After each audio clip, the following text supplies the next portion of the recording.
It's her story. Rosa Parks, a graphic novel. Rosa Parks, A Life in Civil Rights. Grammy, who is this? You're always wanting to skip ahead, sweetie.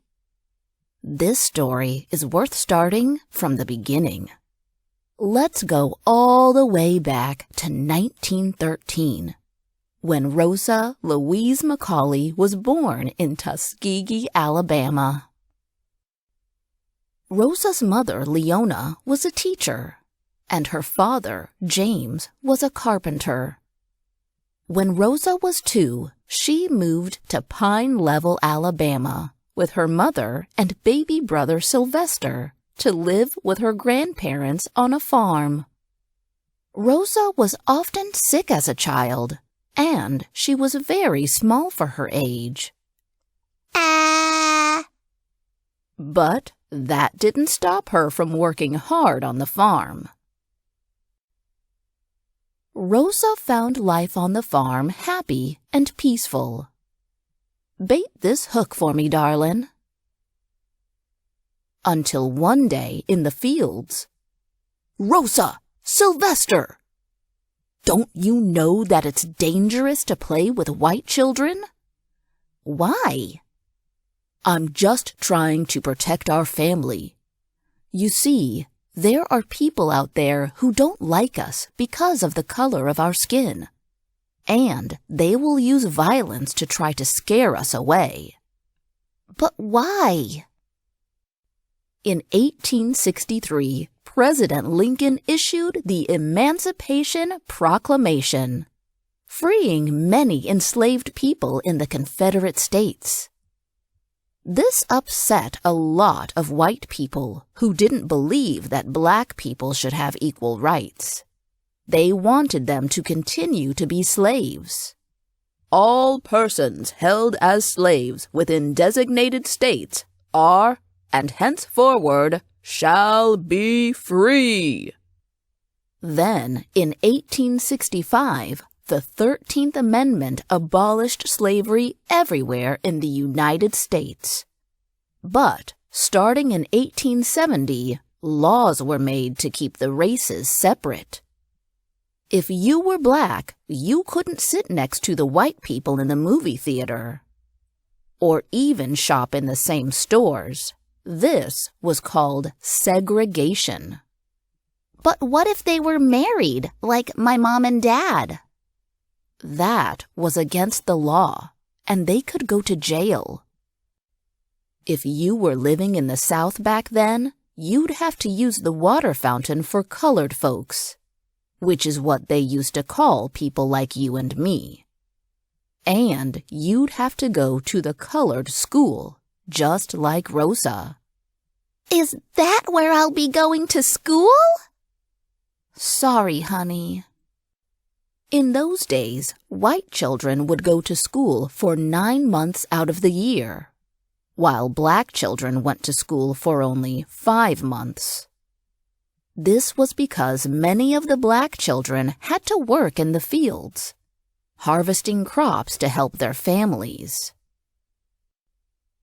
When Rosa was 11, her mother sent her to live with her aunt, uncle, and cousins in Montgomery so she could attend the Montgomery Industrial School for Girls.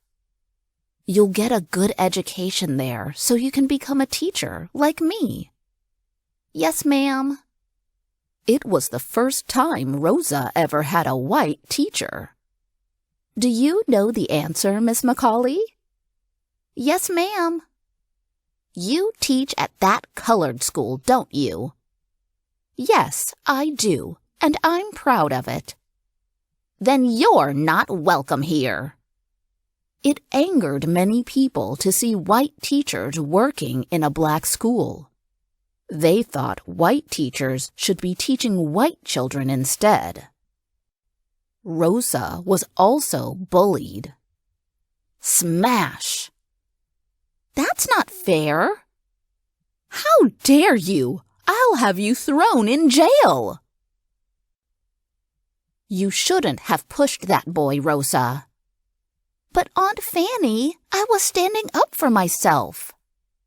His mama was right. She could have you thrown in jail. Or you could have gotten a beating. Rosa's family even had to move her to a new neighborhood so she would never run into that boy again. That's not right. It isn't. That's why it upset Rosa so much. Rosa was even more upset when she had to leave school. I'm going to help take care of my grandmother. I'm so sorry to hear that, Rosa. You're one of my best students. After leaving school, Rosa found work as a seamstress. I have a friend you should meet. I think you would like him. Rosa's friend introduced her to a man named Raymond Parks. You can just call me Parks. Everyone does. Parks was a barber who was passionate about civil rights. He believed that all people should be treated equally under the law. In 1932, Rosa and Parks were married. He promised to support her dream of going back to school. And just 2 years later, Rosa received her high school diploma. Grammy, what is NAACP? That's short for the National Association for the Advancement of Colored People. It's a civil rights organization that works to change laws that are unfair to Black people. Parks sometimes attended NAACP meetings. The Montgomery branch was run by a man named Ed Nixon. We have several new cases of young men accused of crimes they did not commit. We'll need help finding witnesses and raising money for lawyer fees. And Rosa was very interested in the work they were doing. You know, I'm thinking of going to a meeting. Are you sure? Not many women are in the NAACP, and the work can be dangerous. You know their offices have been bombed? But Rosa wasn't afraid. And soon she was elected secretary. Hello, everyone. I'd like to become a member. Rosa's passion was voter registration. Rosa, please type up the agenda for tomorrow. Make sure to reserve an event space for next week and plan my workshop. At that time, it was very difficult for Black people to register to vote.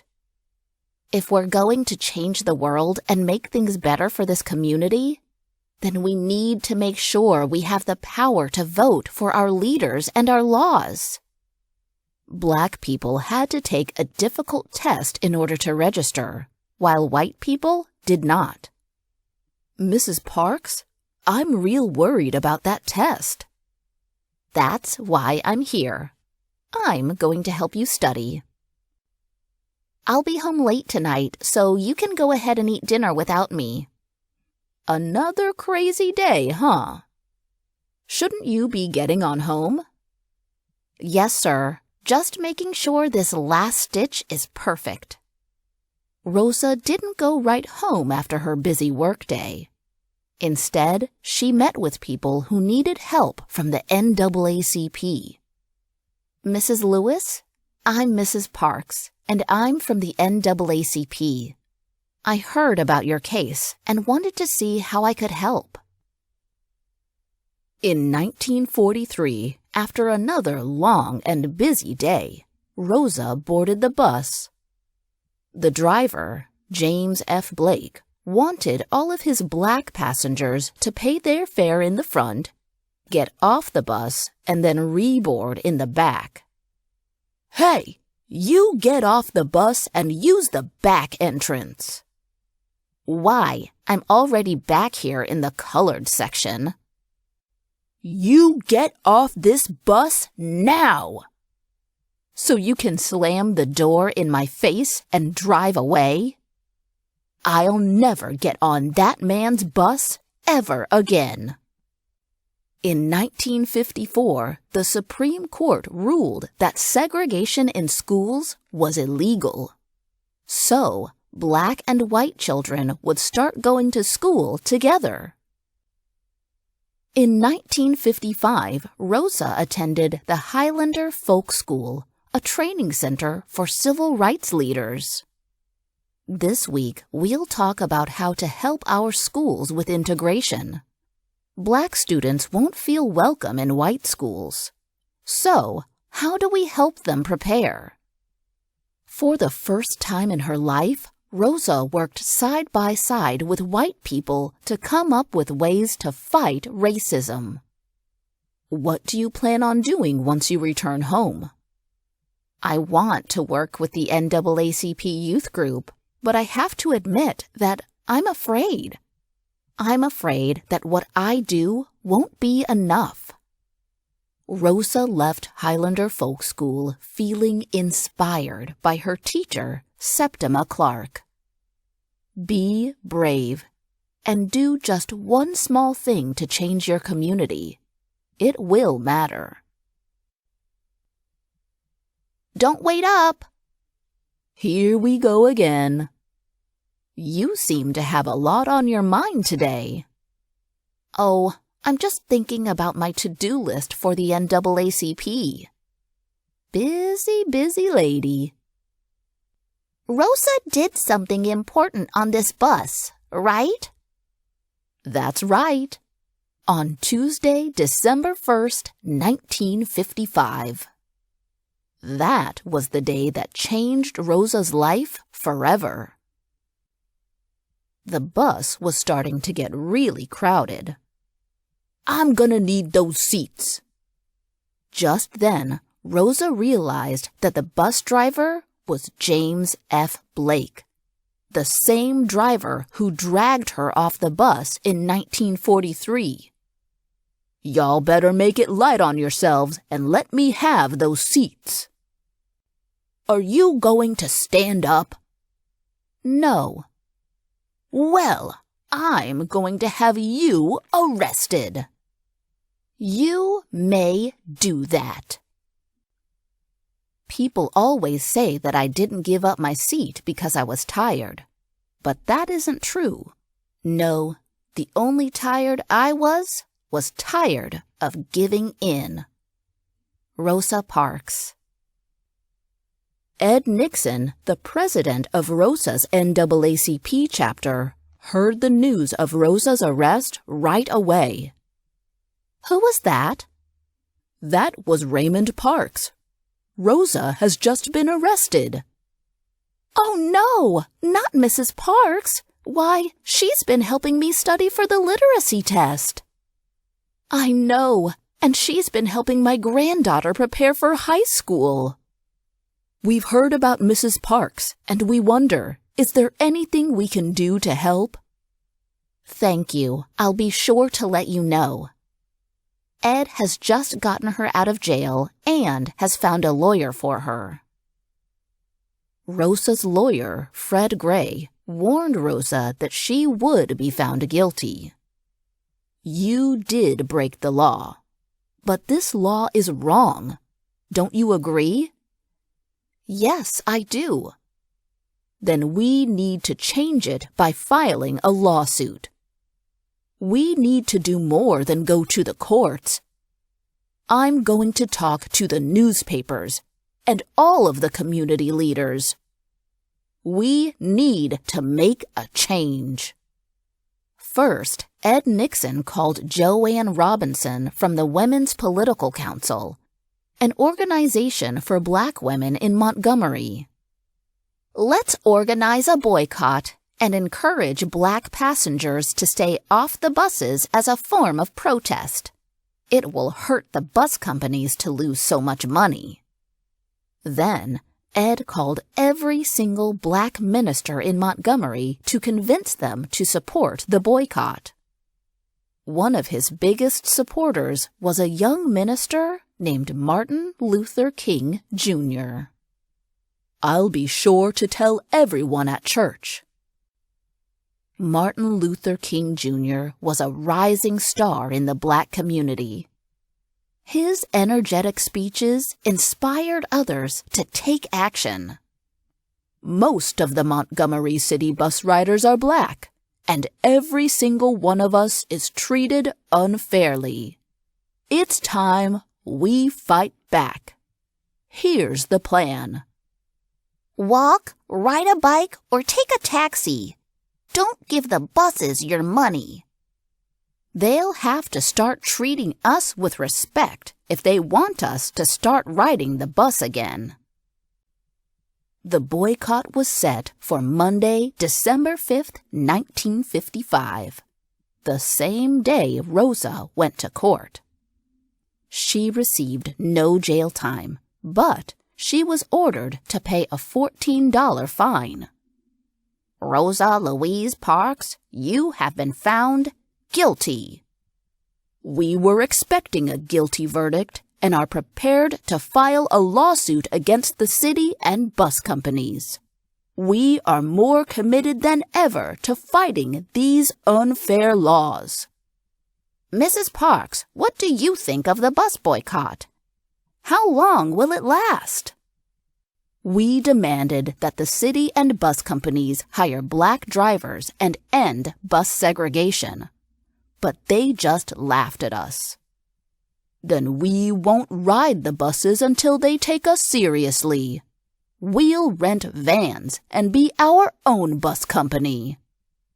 The Montgomery Bus Boycott was supposed to last one day. It continued for 13 months. The city and the bus company lost more than $1,000 per day. Fares had to be raised for white passengers. Routes closed. Drivers lost their jobs. This angered many people. The boycott leaders were threatened, bullied, and arrested. Rosa and Parks even lost their jobs. But they weren't discouraged. We'll find a way. Rosa worked full-time on the boycott. I'll be sure to have a driver at your home tomorrow at 3 o'clock to take you to your doctor's appointment, Mrs. Newman. She traveled the country, giving speeches and raising money for the NAACP. Promise me that you'll be kind and that you'll be brave. Try to do one tiny thing to make your hometown a better place, because those little things can turn into big things, and they might change the world. Her hard work paid off on November 13th, 1956, when the Supreme Court ruled bus segregation illegal. The Montgomery Bus Boycott ended the next month.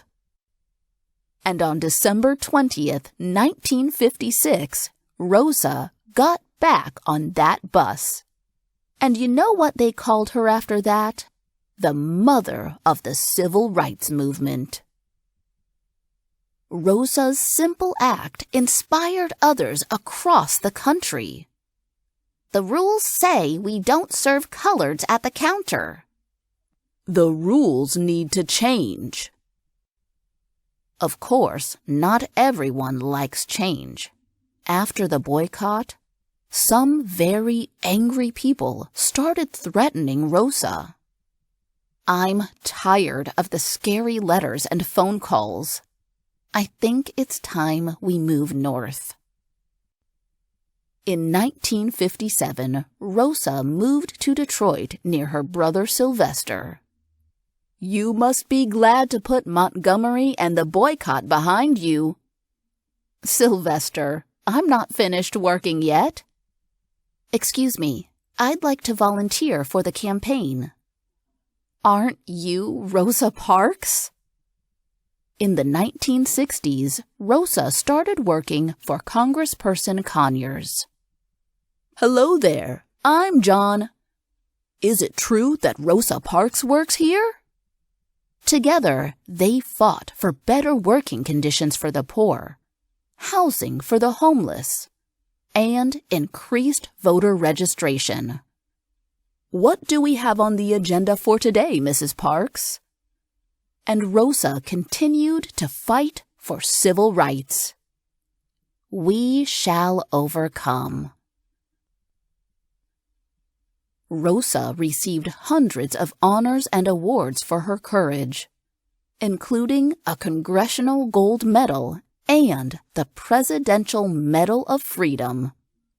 When she died, thousands of people came to Washington, D.C. to honor her. And all over the country, bus drivers saved a seat in memory of Rosa. So, sweetie, tell me, what's your favorite part of the exhibit? Oh, I'll show you. I like this part too.